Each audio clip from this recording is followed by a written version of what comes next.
Having compassion towards yourself whenever you're learning something is a skill. Yes, you may be not where you want to be. That's okay. The best-selling author and host. The #1 health and wellness podcast. On Purpose with Jay Shetty. Hey everyone, welcome back to On Purpose, the #1 health podcast in the world. Thanks to each and every one of you that come back every week to become happier, healthier, and more healed. And that's my goal here. My goal is to introduce you to people who can help us become happier, help us become healthier, and help us become more healed in our lives. That's what I'm committed to, and I'm grateful that you're here listening and committed to that same mission. Today's guest is going to help us do just that. I'm talking about a dear friend of mine who I've been getting to know over the last few years. We've known each other in different incarnations, which I'll explain as the podcast goes through. But for those of you who don't know him, Nimai Delgado was raised as a vegetarian by virtue of his spiritual beliefs and has actually never eaten meat in his life. Nimai became the world's first vegan IFBB professional bodybuilder, proving that you don't need animal products to be an elite athlete. Nimai is a motivational speaker and shares his story all over the world to bring awareness to the many benefits of a plant-based lifestyle and the importance of exercising our bodies and our compassion. Nimai has also founded Veg Nutrition, an all-natural supplement company, and veganfitness.com, where he has coached thousands of clients along with a handful of phenomenal celebrities and athletes doing their best while being plant-based. Please welcome to the show, Nimai Delgado. Nimai, it's great to have you here, man. Jay, I am so excited to be here. Thank you so much for having me, bro. No, it's great to finally have you here. We've talked about this for a while. Yeah, it's been a long time coming. It's been a long time coming, and I'm glad you're coming on now. And I love how we talk about people exercising their bodies and exercising their compassion. I think that idea is really beautiful. And I can honestly say that you're one of the toughest, strongest guys I know. But at the same time, you're also one of the sweetest, kindest guys I know. And I think that combination is really powerful. But I want to talk about your journey today. I want to talk about some of your insights today. You know, we have a big community here who wants to be healthier, who wants to be happier. Let's start with right now. Like, what makes you feel happy and healthy right now, today? That's such a good question. Yeah, I think, first of all, it just begins with waking up feeling like I have purpose.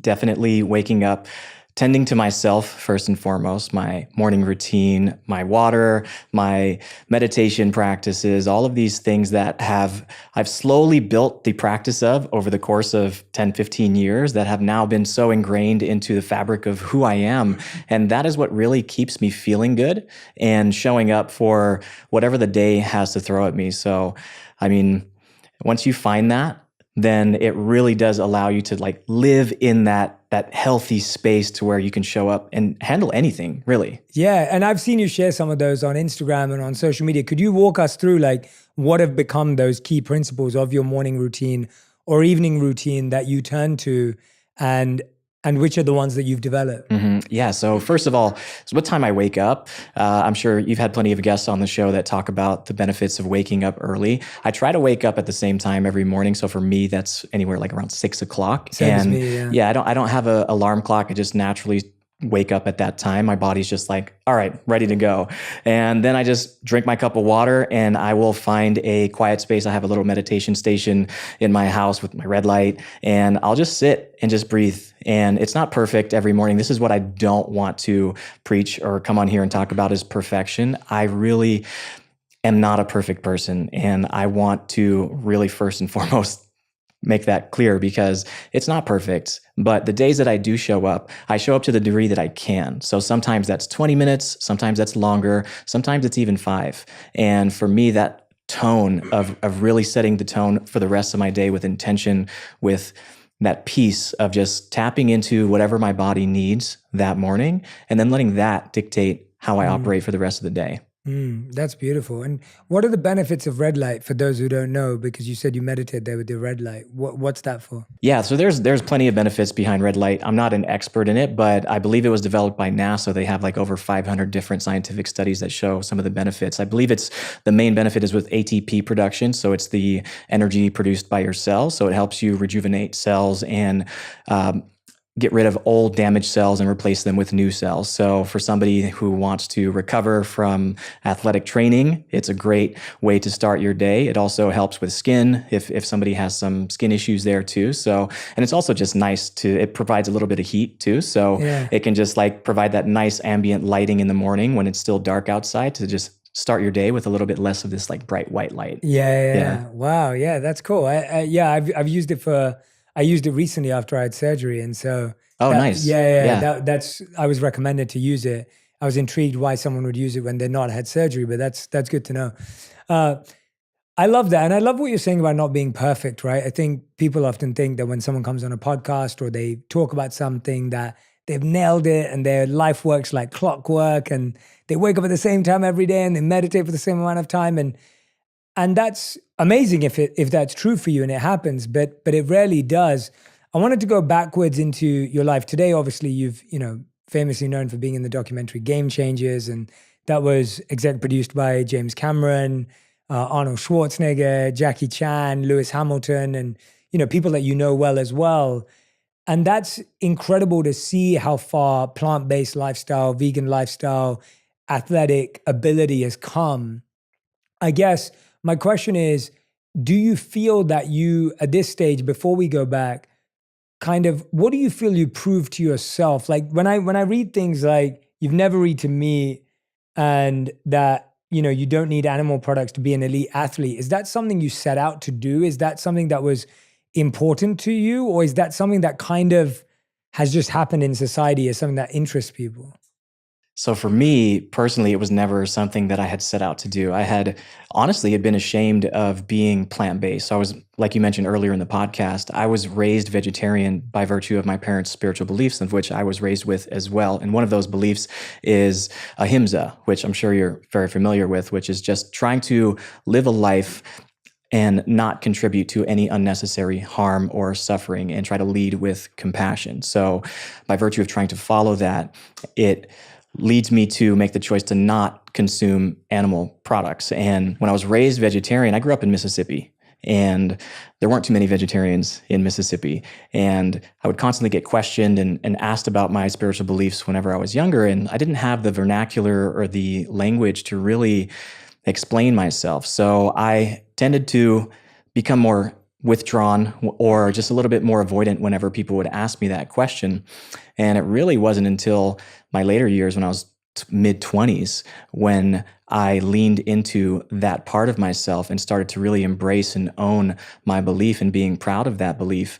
And that's what ultimately led me to finding my purpose, because people started to ask me once I started winning bodybuilding competitions. They started to ask me, how are you doing this? And the question that I once avoided so much about why I was vegetarian now became this really interesting topic for people that wanted to learn more from it. So I started sharing more online and then just naturally fell into this place where I was teaching people, which was really exciting for me. Yeah, I think so many of us as kids have beliefs or values that we follow because of our parents. And then we feel embarrassed about them when we're questioned because they're not our beliefs and values at the time. Like you said, we don't know how to explain why we do this or why we don't do this. Often on those occasions, sometimes as we grow older, we leave those values. We go the other way. I know so many people that grew up with certain values, especially when they're spiritual based, that kids end up going the other way where they're like, well, I don't want anything to do with that because it doesn't even make any sense because their parents never explained to them why you do that or its importance, or they don't know why. What do you think stopped you from like going the other way and just like being like, well, no one in Mississippi gets it, so why am I bothering to do this? As a child, it's really easy to understand the concept of not wanting to harm an animal. This is why, most people will take their children to petting zoos and not slaughterhouses, because kids naturally have an affinity to animals and want to learn from them and care for them or be around them. And I think that just really stuck with me because I grew up on a cow farm and I had such close proximity to animals that I had such a deep connection with them. And I think fundamentally I understood that in order for meat to end up on my plate, an animal would have to suffer or be killed. And I just didn't want to contribute with that. I just never felt aligned in my body, and I was doing just fine without it. So I continuously heard people tell me that if, I need meat to be big and strong, I need meat to grow up for protein, for all the other nutrients. And here I was, fairly athletic, even as a kid, just living this experience. And I just knew in my heart that I didn't need it. So I just continued to go by feeling and really just stopped caring what other people told me I needed, and just like really started tuning into what I felt like was right for me. I feel like there's a lot of people who want to be plant-based or vegan, but then they go back to eating meat because they're told they're lacking something or they need something. And often people feel it themselves. Like they feel better when they're eating meat in terms of their body, even if they don't agree with it morally. I've met a lot of people like that. Mm-hmm. And I guess my point is, and that's what I'm hearing from you, is everyone's so unique and so different. What nutrients did you have to be more proactive to find as someone who's vegan and be more thoughtful about? Let's start there first.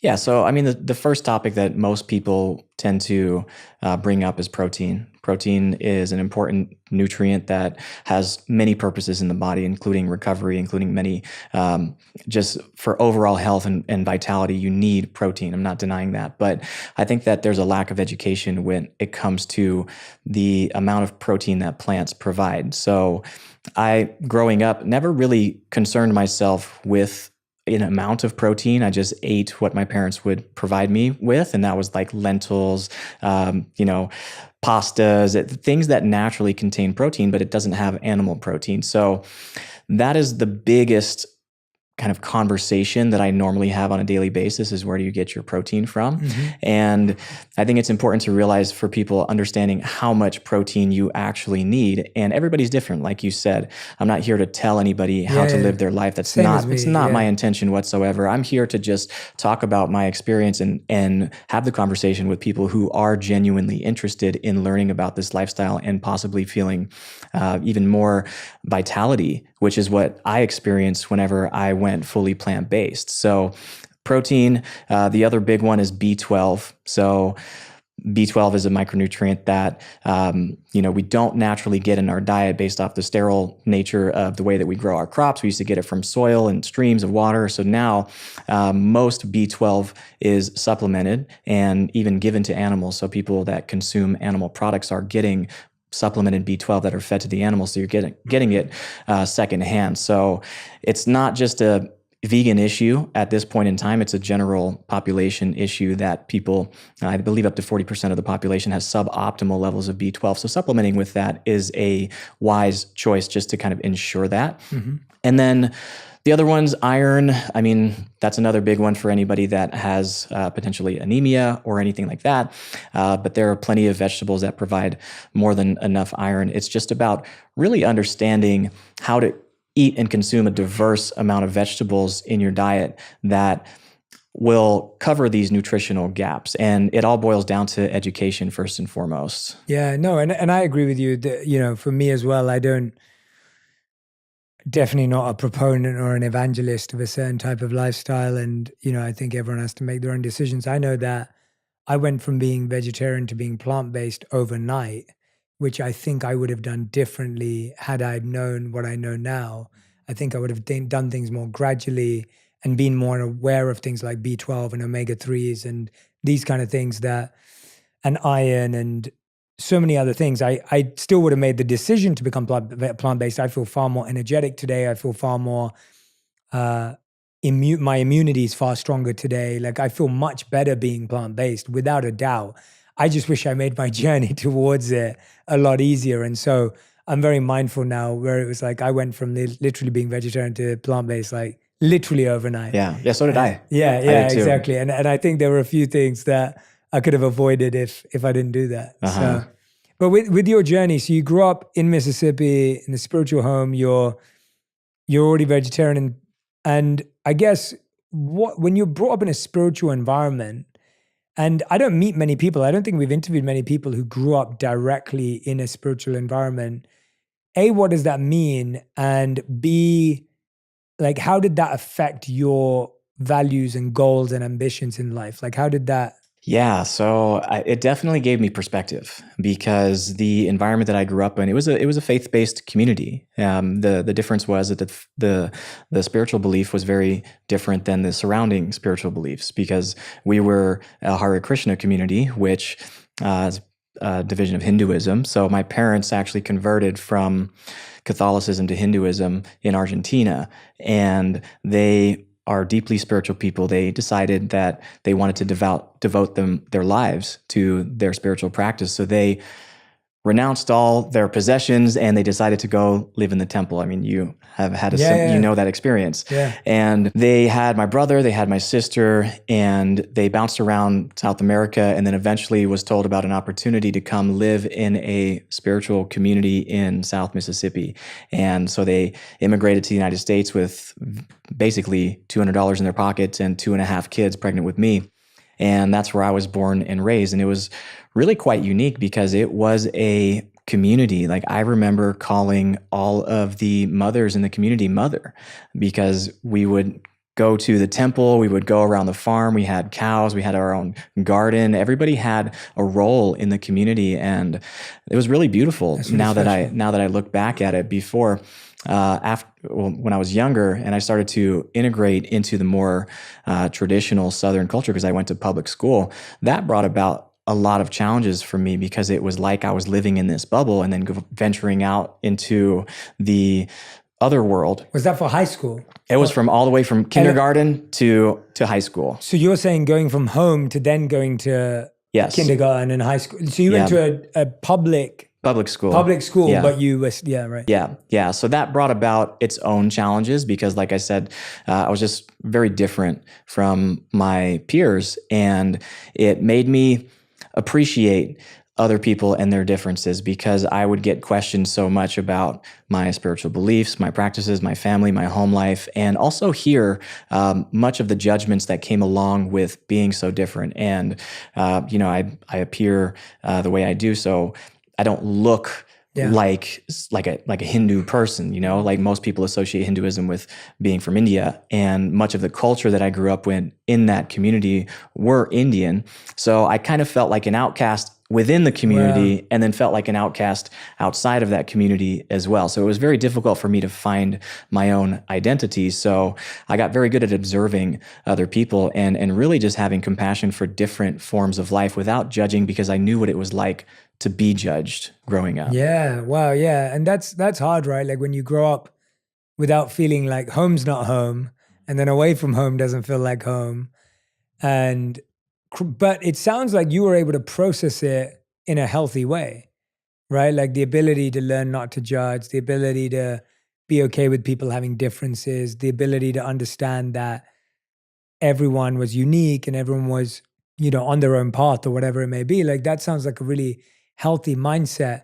The second part of my question was like, how did that impact your ambitions and goals and what you wanted to do or be? Because you're getting exposed to these two very different worlds. Like you have the public school academic world, and then you have this private life of spirituality. Like how did that impact what you wanted to do with your life? Yeah. So we moved out of that community when I was about 9 years old, and we were immigrants. My parents didn't speak any English whenever they arrived to the United States, so they had to find their way in this world and pay for their kids. And we were very spiritually rich, but materialistically very poor. So money was always a topic of conversation and always a source of anxiety for my family. So for me, that really gave birth to the desire to be financially stable. So I was always good at math. I was always good at sciences. I preferred math and science over English and literature because there was a definitive answer, and I really appreciated that. And so I pursued engineering. My grandpa was a pilot for many years, and he used to bring me to the airports, and I was always fascinated with aeronautics, with planes.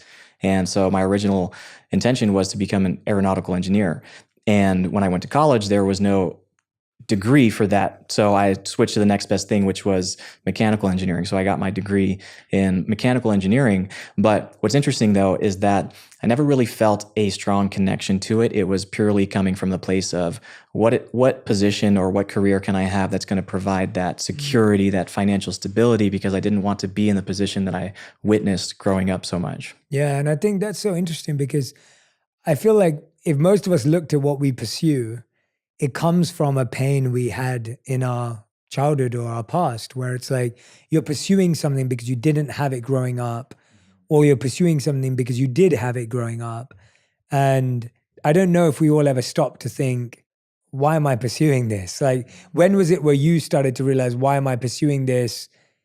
That maybe that was only because you didn't have money growing up and then your pursuit shifting. But when was that moment where you were like, I don't think this is what I really want to do? First day on the job. Really? Yeah. Like that quick? Yeah. What was the reason? So originally, when I was engineering, I wanted to get into renewable and sustainable energy, and that was my goal. And then I had all these job offers after I was graduating, and ended up going with the highest offer, which was oil and gas. So it was completely contradictory to what I originally intended on doing. So I sold out. Not ashamed to say it. And what I found was that, you know, they started me off at a six-figure salary. So my first year at 22, 23, I was making like 150 grand a year. And I thought to myself, wow, I have made it. Like, I remember crying when I got the offer, because I was like, wow, I finally made it. I can take care of my family now. And the first day on the job, I realized that I was like, this is not what I want to do. Like, I'm going to have to do this for the next 40 years and then retire. Like, I quickly saw the timeline of what my life was going to be like. And that feeling is not a great feeling, because I had just dedicated 5 years to getting my degree and had an incredible amount of debt. And I just stuck through it. You know, I lived with that for 5 years before I finally built up enough courage to leave that career and pursue something that was more meaningful for me. But it took me 5 years of really suffering with that and living with that to finally create enough discomfort for me to be like, you know what, this money is not everything.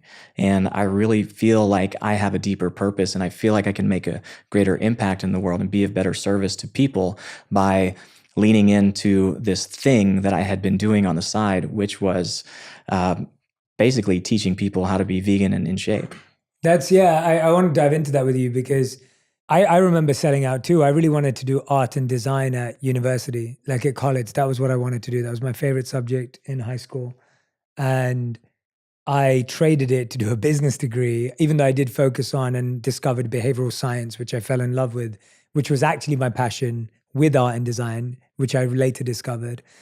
But I sold out too, because I was just told so many times that art and design wouldn't make money. Yeah. And so I was like, oh yeah, you got to make a smart decision. And then I became a monk anyway on top of all of it. So it's like, it all went out the window. But a lot of people feel that way, where they have something that's calling them, something that's pulling them towards it, but then they push it away because something feels more realistic or something else feels like the right thing to do. And it's amazing that you noticed it on day one. And I've created now a new methodology, and I'm repeating this because I hope I remember to use it again and again and again. And there are times when I remember it, there are times when I wish I remembered it, but I came up with a methodology of how I make decisions, because I found that money was always such a tempting, tantalizing thing, or whatever. That's one of those. But I think there are so many things in the world that are just so attractive and lucrative that they distract us from what we truly want. And so I came up with something that I call ESM, and the E stands for energy. So the first thing I ask is, does this give me energy? Does this person give me energy? Does this project give me energy? Does the work energize me? Do I want to bring my energy to this? Like, is this an energy fit? And that's a question I always ask myself. If the answer is yes, then I move forward to the S, and the S is strategy.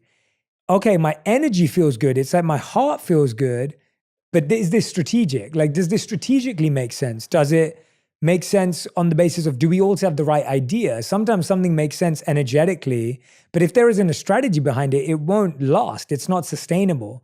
So is there strategy behind this? Is there an effective method behind this, a system, a process that I can get behind, and that my energy will be directed clearly? I think a lot of the time you feel like, oh, the energy is amazing, and very LA thing as well. And it's like the energy is really good, but then it just kind of goes splat, right? Yeah. Like it's just everywhere. And so like, is my energy directed? If the answer is yes, then I go to the M, which stands for money. And it's like, does this make commercial sense? Does this make sense financially? Does it make? And so money is an important part of my methodology. It's just the third most important metric. And I only get to ask that question if I go through the first two. And that stops you from doing things just for something at the end. I love that. And at least it's helped me. Yeah. No, I love that because, I never had that process. For me, it was always the lucrative, like what can provide the most money, and I will endure whatever I need to provide. And I'm not saying that money's not important. Agreed. Everybody has to provide for themselves, and everybody's in different situations. And for me personally, engineering just really clearly, it was clear to me that it wasn't energizing me. It was very much draining me. So going to work every day was not something I looked forward to. I looked for reasons to leave. I was constantly distracted about the other life that I had wanted for myself.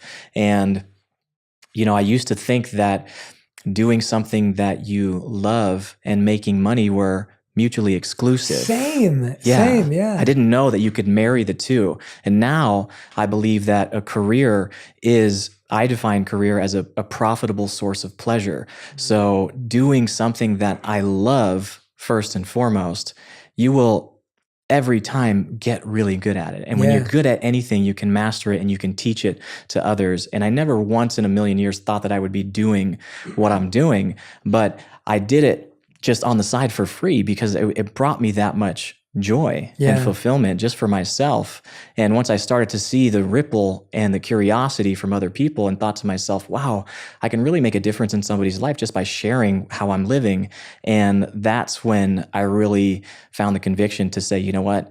This is something that I want to pursue. Even if it doesn't make sense logically, I'm going to listen to my heart for once because I've been listening to my brain this entire time. I'm going to drop in and listen to my heart and what my gut is telling me. My gut is telling me to pursue this, to follow this. Yeah, no, I think I love that, your definition of what a career is. That's really cool. And I can agree with you more. I remember literally, and this is crazy for me to think about it, I didn't know. And when I say I didn't know, I mean like my mind didn't process that there was any other career out of being a doctor, a lawyer, or in business. Like I literally thought those were the only three careers that existed. Not because I didn't know anyone who didn't do any of those things, apart from obviously if people were teachers or if people, my uncle owned a grocery store and things like that, like a local a small local grocery store.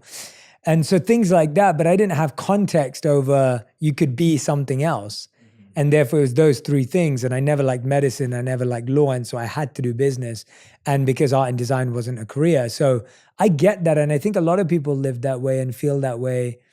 And I also think today we've created a culture where it's like, you have to be an entrepreneur. And that I disagree with too. Like, I don't think doing what you love means doing it as an entrepreneur.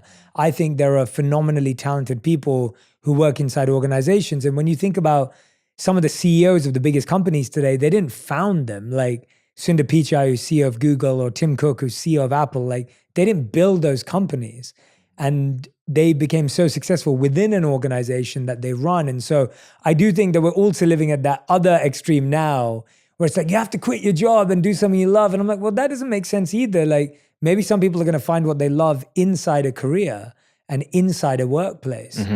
And I think both need to be managed. So we went from like, you have to work an amazing job as an engineer and do something you hate and get paid. And now it's like, you have to quit everything and do what you love. And it's like, well, there's a spectrum there. Definitely. I want to know how you survived the 5 years, because I love that answer that you knew it on the first day, but you had to survive and suffer for 5 years. I think that's very, very real because you're in your head trying to figure that out. Like, how did you deal and cope with those 5 years? Did you adopt bad habits? What did you do? Because I think oftentimes that's when people turn to like different things. I don't know if you did, but yeah, what did you do? And then how did you finally get out? Yeah, definitely. I mean, when you live that way, obviously you find escape, right? There's ways to escape. And thankfully my escape was the gym. And anytime I would get off work, that's a good escape though. It was a great escape for me. And I would go to the gym and I would really just find peace. And it was like my therapy. I would go to the gym, and I really do love training. I love the art of learning how this vessel works and how I can really optimize the movements and how it feels, and just really sink into the process of developing my physical self. And what I learned in that process was how many benefits mentally there are as well, because it requires discipline, it requires sacrifice, it requires intention and attention to detail. So that's where I really found enjoyment, was really in the process of learning how to develop my physical self. And as far as dealing with, the 5 years, I had thought about quitting. I mean, I also am a realist and knew that I had to provide for myself, and I would also be giving up a very good opportunity, and didn't have the clarity of what that next thing would be. And all the while I was doing this other thing. It was right in front of me the whole time, but I needed to really find that path. Like, I needed the contrast of doing something that I didn't like doing, because that gave me the clarity to find something that I really did. So I don't regret anything in my life that was painful or challenging, because it's really shaped who I am today and given me the opportunity to have the clarity to pursue the things that really resonate with me. Yeah. And I guess you can deal with, what your clients are dealing with too, in terms of the stress of the workplace, the stress of what they're going through, and you've been in their shoes. You know what it looks like. And I think that the thing that came to my mind when you were saying that was you knew that you were falling in love with working out, and you were falling in love with this other thing on the side. I have a friend that, well, she used to be working inside a company, and she was stressed and hated it in the same sense as you did. But she loved presenting. And so then she joined a company where she's a public speaking coach, and she goes back to the company she used to work at and teach public speaking, teaches communication, not just public speaking, but teaches communication, teaches negotiation, teaches people skills. And she's so much happier doing it. And I love seeing those stories where people have the courage to figure out the switch. But it sounds like you were doing a lot in your evenings and weekends to build this other route and build this other path. When you made the switch over, did it feel like, because I'm guessing when you first did it, were you able to replace your salary completely? No, right? That's no. My friend, it's taken her 3 years to replace her salary that she made before, but she's doing good now. And so, yeah. I think that working as an engineer and going through that, getting my degree, really helped me think like an engineer, obviously. So I approached it with that engineering approach of like, how can I take this thing that I really want to do and create systems and processes for me to make it financially so I could pay for my bills? Essentially, that was my goal, was like, can I just cover my bills at that point in time? And what I wanted to do was reach as many people as possible. So I partnered up with a software engineer, and we decided to build a whole platform of how can I really systemize delivering the content, teaching people how to lift, providing educational content, and then also the meal planning, which is the most important part whenever people are trying to get in shape, is figuring out what to eat. So we developed a whole algorithm and a whole platform to be able to serve thousands of clients at a time. And it took months of planning. I wasn't making any money. I was just kind of siphoning away all my savings. And what's really interesting is that first week, whenever we launched our very first program and very first offer, I made more in a week than I made in a year as an engineer. And that was the moment for me that I was like, wow, this is very possible for me to continue to pursue. And obviously that's my experience, but it takes that level of planning and really having an approach that is, risk averse. I'm not suggesting for anybody to go quit their job. I think that having a plan of action and having a timeline makes the most sense for you to not put yourself in a compromising position. So that's the way that I did it, and it's panned out very, very well, because it's given me the space to still work with so many people and still get to do what I love and not be so focused on in the business, just working in the business, if that makes sense. And it also shows that a lot of our experiences are not wasted. Like, no. First of all, growing up in a spiritual community made you vegetarian, made you have ahimsa, made you appreciate life forms. Like, that's a useful experience, even if at that time you felt alone and disconnected from the people you were around. Then you go off and you study engineering, which again, you're like, I don't want to be an engineer, but your engineering skills are the ones that you use to launch your passion. Yeah. And then it's like you discover what you love doing, which is working out. And now what you do is mixing compassion, working out, and engineering. And I love that idea that encouraging people to collect passions and curate their passion. And that's how you create your passion, is that you're constantly collecting experiences and then you're bringing them together rather than like, I found this one thing and everything before this was a waste of time. And even in my journey, I feel the same way. It's like, I loved art and design growing up, which has massively impacted my career today because I look at everything through the lens of art and design. And then I was fortunately great at economics and good at understanding business and then behavioral science. And that's obviously been very useful in my life today. And then obviously I fell in love with philosophy, and I fell in love with teaching, and I fell in love with mentorship, and I fell in love with the wisdom that I learned from the monks. And now my life is all three of those things put together. And I wouldn't trade any of those experiences. So if anyone's in a bad place right now, or anyone's in a hard place right now where they don't enjoy what they do, or they feel they studied the wrong thing at university or college or whatever it is, none of that's wasted, because you're just collecting experiences that will be useful if you look at it that way in what you're building. And that isn't a mindset. That's just true, that any skill you learn right now is going to be useful later on. Mm-hmm. Yeah, I believe in this like inclusion-based universe where everything is happening for your benefit. Every experience that you go through is happening for you, and you can be the beneficiary, even if some very challenging times. And I believe that from the soul's perspective, we call in these experiences so that we can develop the strength or the resilience or the perspective to transcend them. So when I look back at my childhood, although it had its moments of beauty and so much beauty in my life, there was also so much challenge and strife as well. And I see those moments now as what really shaped me and primed me for what I'm doing today. Because at one point, the thing that I was most ashamed of is the thing that I really lead with now. So just remembering that in any time of challenge, that this is teaching you something, and in some time, maybe you can't see it right there, but you are the beneficiary of this challenging moment. And it will allow you to keep growing. It's like, there's so many parallels between the gym and life. It's like you're under the bar doing squats, and it's very, very uncomfortable. You want it to stop. You want to drop the weight. You're like, no more, I can't handle any more.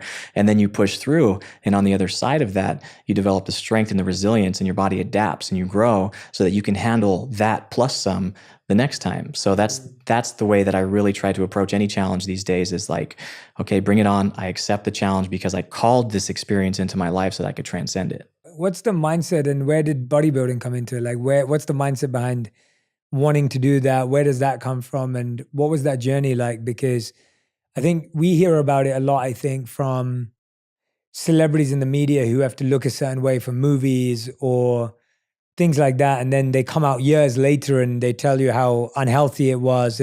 But during when the movies, I think it was Zac Efron recently, it was like, he talked about the Baywatch movie. And it's obviously when you watch that movie, you're like, God, Zac looks incredible. Yeah. And he did. And then, he was on TV shows at the time, but then I think he came out recently and he was talking about how unhealthy it was, or how he didn't feel great about it. And I think a lot of men talk about that afterwards as well. And women, of course, talk about it, but I feel like it's great when a couple of men start opening up about how even though they look great and every guy wanted to look like them, it wasn't healthy. But for you, how has that journey been for you? And I'm intrigued I've never asked you this before. So. Yeah, no, it was a bit of an arc for me. I remember always being the small kid growing up, so there was a bit of insecurity there. And so definitely ego played a big part in for me to want to develop myself, because it quite literally builds layers between you and everybody else. And if you're trying to protect your fragile nature or your little wounded self, then this is a great way to do that, even if it's masked through other things. So that was a big journey for me because originally when I got into it, I had that reason. And then the more I did it, the more I really started to do it because I loved it and didn't train because I didn't like myself or the thought of if I'm out of shape, nobody will like me or I won't like myself, and started shifting and reframing that to I really love taking care of myself because I feel good when I do. And that's what really led me to lean into it and to continue to discover ways in which I could just develop myself further. And then somebody actually suggested it to me in the gym one time. They said, hey, there's a show coming up locally and you should do it. You look great. And I was like, yeah, right.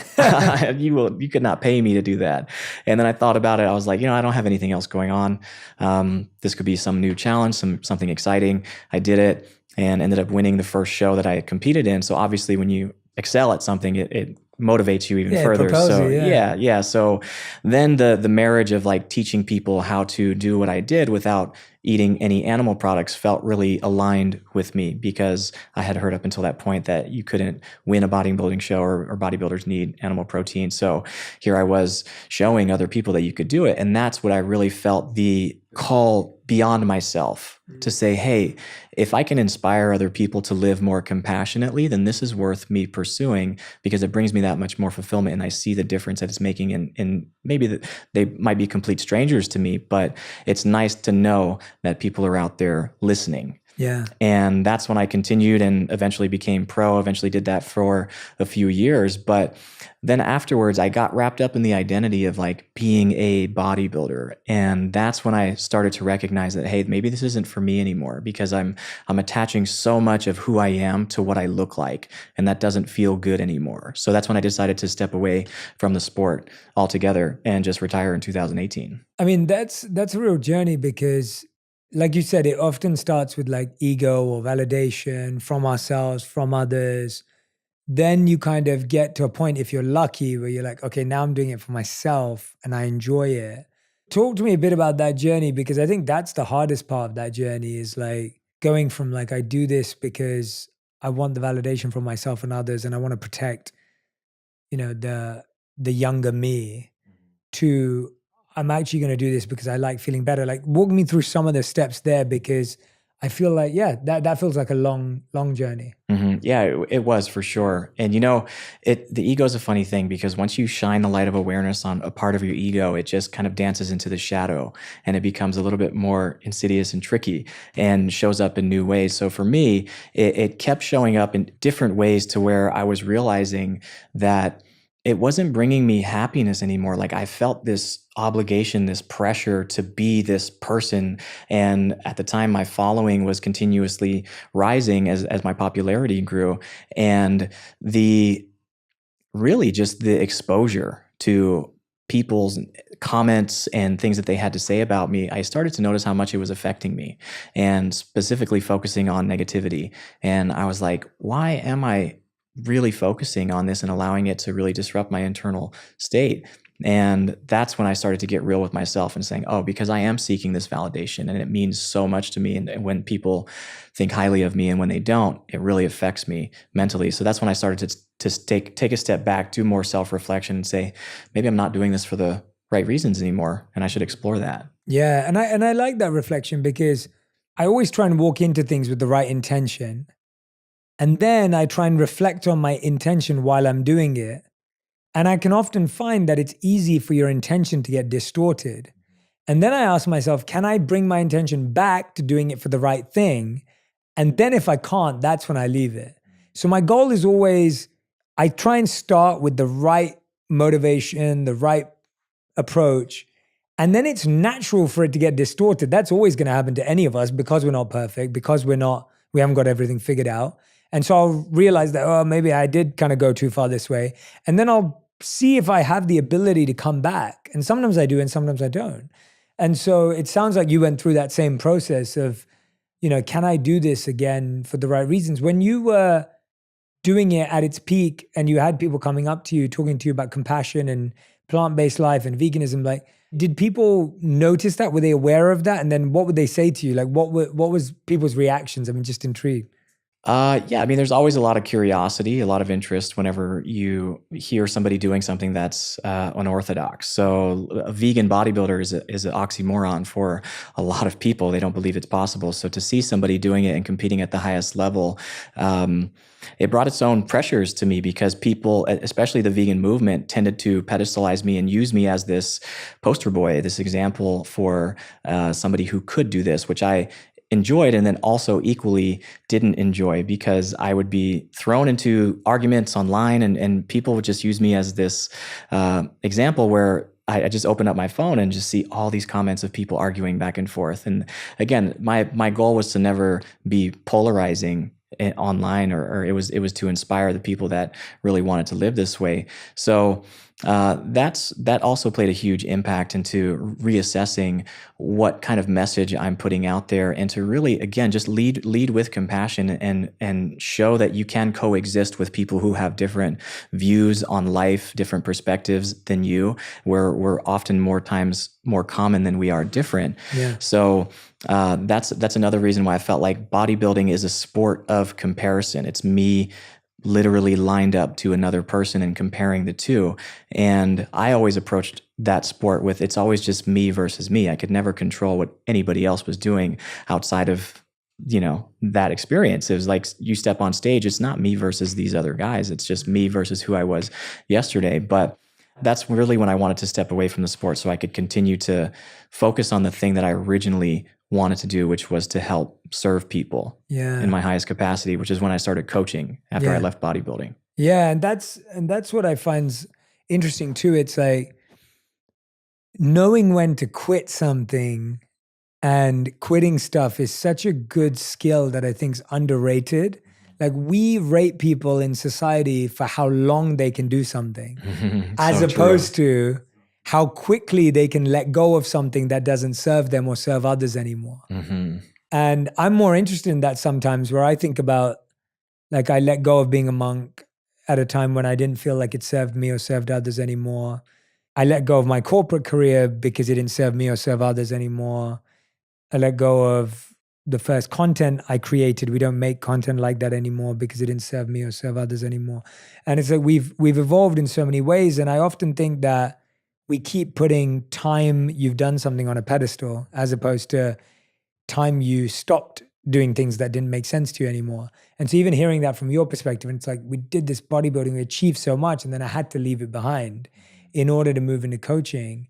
And in the coaching space, you've worked with some incredible people, and you don't have to name anyone or whatever you feel comfortable with. But in the idea of, like, when you're coaching someone or anyone who's thinking about becoming a coach or thinking about becoming a trainer, a guide, a teacher in any capacity, what were the things that have been really important that you've learned through coaching other people who are high performers? Yeah, it's realizing that it's not about me. It's not about me coaching them. It's about me helping my client discover the power that they contain within themselves. So oftentimes people think that they're not one who could possibly get into shape or do the things that they commit because they just get in their own way. So what I've found is that those are symptoms of underlying beliefs. Maybe they're subconscious beliefs that are preventing them from doing the things that they really want to do. So when I coach, and you know this from working with me, is that I like to talk a lot during our sessions and hear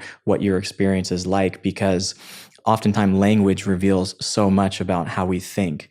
And ironically, the way that we view ourselves has a huge impact in the way that we show up for our physical health. So as I'm training people, it's almost like, I don't want to call it therapy, but it's just a really deep conversation where I learn about my clients on a level that allows them to see what kind of capable, powerful person they are. And then once they recognize it themselves, then they start to show up and believe it themselves. Yeah. So for everyone who's listening, Nimai trained me during the pandemic. I think it was, for a few months. We worked together, and I guarantee Nimai has never had anyone that he's trained that has been worse than me.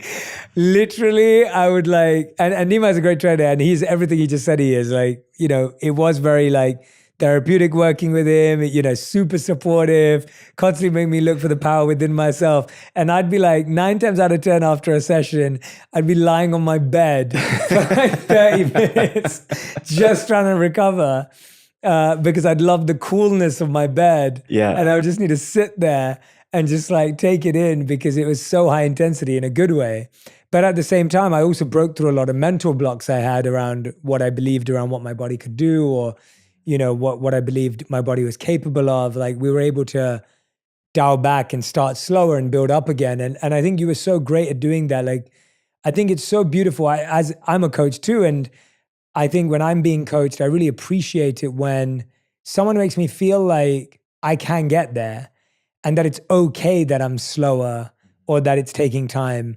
I'm already going through all the self-judgment and self-criticism. The last thing I need is for someone else to criticize me too. And to have someone who's supporting you along that journey. I really felt that with you. I've always felt that with you through our friendship, but I also felt it very much in that time. And I think those are such great skills for all relationships, actually, not just for coaching, but if you're teaching your partner something, if you're teaching your child something, if you're teaching your parents something, if we could be more supportive and notice the goodness in them and notice the attempt and notice the positive attitude that person have and the fact that they showed up, that person is going to feel inspired. But if we criticize them the first time they fumble or judge them the second time they make a mistake or point out to them how much better everyone else that we train is, that doesn't help anyone. And I at one point, I had one of my clients took me to play golf with him. And I don't play golf, and I've never played golf before that day. And I had a coach at the center we went to, and the coach was incredible. Very patient, very professional, very there for me. I was only there for a day, so I only got a day of coaching. But by the end of the day, I was half decent. I was okay, as in I could do something. And when I came back to LA, because we were traveling together. But when I came back to LA, I tried to look for a golf coach here because I really got into it. I was like, oh, this could be a cool thing to do. And maybe it'd be fun to get into it with Radhi. And I took Radhi with me. And I got a coach who'd supposedly worked with like some of the best and all the rest of it. And I couldn't take a shot without him correcting me every second. And it almost became really draining and tiring because I was like, I need to hit like 10 shots to then be corrected. But if I'm corrected in every half a swing, it's really hard for me to like find my flow. Mm-hmm. And I felt so criticized and judged and everything that I kind of never saw him again after like seeing him a couple of times. Mm-hmm. And it just showed me that being a coach is really tough. Being a student is really tough. But often I think we wrongly coach our friends and family. And that's where I find the coaching conversation to be most interesting. Even if you're not a coach in your career, how you try and teach things to your family, your friends, your kids, your parents goes a long way. I wanted to hear your thoughts on that. Yeah, no, it's meeting people where they are, right? And understanding that everybody is where they're at, and that is the only place they could be with the awareness that they have in that moment. So really having compassion, because really, I mean, coaches just help you get one step ahead at a time. If you try to share something with someone who's not ready to receive that message, it's just going to go over their head. Yeah. So I really love starting with the fundamentals of helping people make those small incremental changes that compound to be big difference in their physical health, but not just their physical health, but like the way that they believe, they have the confidence in themselves that they can achieve the things that they want to. So like you said, sometimes people are their own worst critics, and having compassion towards yourself whenever you're learning something is a skill, and it's not something that we exercise very much. So I really try to help my clients also exercise that muscle of, can you be compassionate with yourself? Yes, you may be not where you want to be. Maybe you're a bit out of shape. That's okay. The difference that you have now is you have the awareness that you want to do something about it. You don't have to judge yourself for the mistakes that you made. All of that process all of those decisions were coming from a place that maybe you didn't have the awareness to, maybe you didn't have the skill set to, maybe you didn't have the resources to. But now moving forward, you have the support to, and you first have to be kind with yourself. Yeah. First and foremost. So if you feel guilty, or if you feel ashamed of allowing yourself to get to this point, just know that yes, we're always accountable for what we do, but there's no need to belittle yourself or beat yourself up about it. It's like I like to use this example with my clients. If you were to hand a child a calculus problem and tell them to solve it and they weren't able to solve it, would you yell at them or scream at them or tell them how stupid they are or how incapable they are? No, they just don't have the awareness to solve that problem. And that is the same kind of thinking that you could apply towards yourself. Like you would be gentle with them, you would be kind with them, you would be supportive, you would ask them what they need to help get them to that place. So that's the way that I like to teach my clients to think about themselves, so that the next time they show up and they say, hey, you know what, I slipped up. But slipping up and giving up are two totally different things. So it's okay to slip up. Failure is part of the formula for success. So you learn, you make mistakes, you get better, you make more advanced mistakes, and then you get better. So that's the formula that I like to teach my clients as well. Yeah. I love that. And what I love about that approach is just fitness and working out and anything we do externally is so much more of an internal journey. Like it's like overcoming the inner critic, overcoming the inner judgment, being able to be kind to ourselves, being able to be compassionate to ourselves, being able to let things go and know when to work harder and when to pull back. Like it's such an internal dialogue. It's completely inner mastery that you're actually working on. And I often think about me as someone who, I love playing sports. I've never really loved working out. But that's the part that I can get behind, is that ultimately it's inner mastery that I'm working on. Even if working out isn't my favorite thing, even though I do it because I've realized its value and benefits.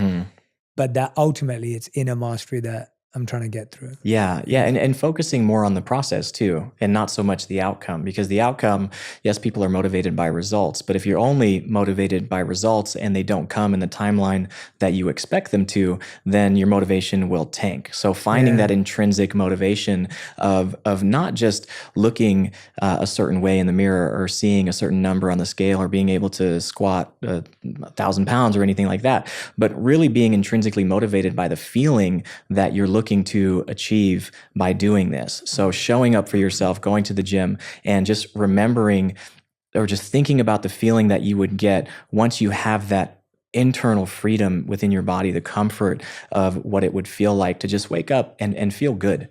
Just feel good in your skin and feel capable of handling whatever life throws at you, because you have been consistently training and showing up in this way. So I really try to preach, just focus on the process. And if you can really find a way to enjoy the process, to make it fun, to make it exciting, like fitness is not just about going to the gym.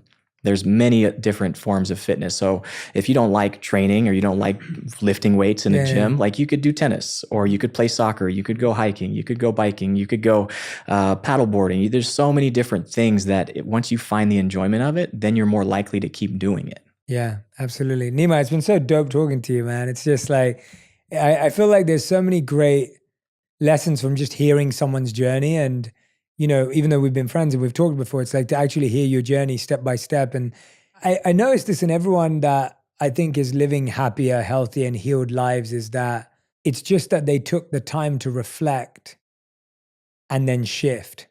That's like a common thread I find in people who are happier, healthier, and more healed, is that they weren't smarter, they weren't better, they weren't.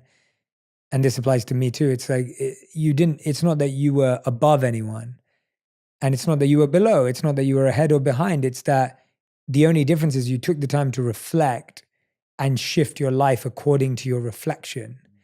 And I find that today we do a lot of thinking and overthinking. And thinking and overthinking is where you just let the same thought go over and over and over again. But reflecting is asking yourself, is this the right thought? Is this thought useful? Is this the thought that I want to play again and again and again? And if the answer is no, let me shift my behavior so that I can have a different thought, or let me plant a new thought so that it can shift my behavior. And so I see that through your journey. And it's just, I hope that this conversation encourages you to listen to your friends, listen to the people around you, to make time and space for reflection, because even reflecting with you today, it's amazing to see how many similarities there are, even though we do very different things or have achieved very different things externally, but there's so many similarities in how we had to pivot and shift. Yeah, I mean, I think it really comes down to listening to yourself. Like you said, that self-reflection, that listening to your gut, listening to that inner knowing. And it's much more difficult to find that without creating the space to listen. So for me, that meditation is also whenever I move my body. Some people find it in stillness. I find it in movement. And that is when I find this connection to this higher self, if you will, within myself, to where I get all my best ideas. I find the most inspiration. So creating the space for whatever that looks like for you, to really tap into the deepest part of yourself that brings you the most fulfillment and most joy and most clarity about who do you want to be? What type of person do you want to show up as? What type of life do you want to have? And are you living in alignment with those thoughts, or are you living incongruently with that? And that disparity between the two is signified by how you feel about it. So you're always being shown and being guided by your feelings. So learn to tap into the good feelings and what feels right and what feels true for you, and then just continue to follow that. Absolutely. Nimai, I love that. We end every episode with a final 5. Okay. These have to be answered in a 1-word to 1-sentence maximum. So Nimai, these are your final 5. The first question is, what is the best fitness advice you've ever received or heard? Just be consistent. Okay. Just be consistent. That is good advice. Yeah. All right. The second question is, what is the worst fitness advice you've ever heard or received? That you have to go to a gym to get fit. You know, I would say that you don't have to sign up to a gym to get in shape. You know, just find what you like to do that's active and gets you moving. Yeah. And that's what's most important when it comes to fitness. Yeah, I remember when you turned a random room in our house into a at-home gym during the pandemic. So yeah, I believe that now after having seen you do that. Question number 3, how would you define your current purpose? To help inspire people to lead with more compassion. Beautiful. Question number 4, what's something that you used to value when it came to physical fitness, but that you don't value anymore? I would say the this is a bit superficial, but the amount of weight that I lift in the gym, I see so many people lift with their ego, and they're just being very inefficient with their movement, and they're essentially wasting their time in the gym. So leave your ego at the door whenever you go into the gym and lift with intention. Don't just go in there to swing weight around and look cool, but really go in there with the intention of mastering the repetition. If you can master the repetition of any movement, then you will see so much faster results than anything else. That's great. I love that. That's a good piece of advice. 5th and final question. If you could create one law that everyone in the world had to follow, what would it be? To be kind to others, accept people where they are and who they are. I think that the world would be a much more pleasant place than what it is right now. We need a lot of that. Yeah. Everyone, that's Nimai Delgado. Make sure you check him out if you don't already on social media. We will put his handles everywhere, and make sure you tag us, both me and Nimai, with anything that stood out in this conversation. I think this was one of those conversations where, you know, we learn so much about so many things we go through all the time. Things like pivoting your career, things like knowing when to quit, things like how to process your early experiences and turn them into something else.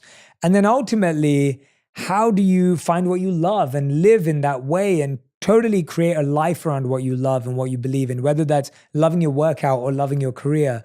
And so I hope this episode guides you closer towards that direction. I hope this episode moves you in that direction towards your greatest gifts and your greatest potential.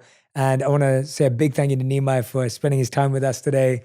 Thank you so much, man. That was amazing. And it's so good for me to sit and learn more about your story. And I hope a lot of people are going to come and learn from you and grow in so many different ways. No, thank you so much, Jay. I really appreciate you inviting me on. I just want to say that you are such an inspiration to me as well. And to see you and Roddy show up in the way that you do and continue to inspire and uplift everybody. So thank you for being an inspiration too. Thank you so much, man. Thank you.